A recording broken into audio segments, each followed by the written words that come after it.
دو طبقے ظلم اور ناانصافی کا مقابلہ نہیں کریں گے۔ نمبر 1 جو بزدل ہیں،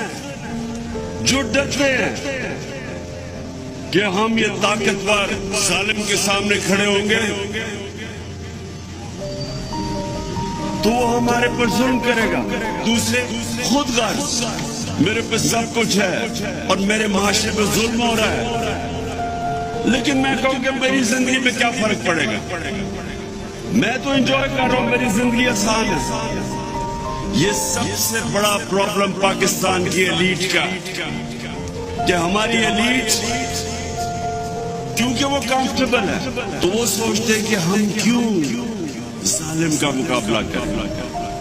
اور اس طرح ایک معاشرہ غلام بن جاتا ہے، ظلم کے غلام بن جاتے ہیں،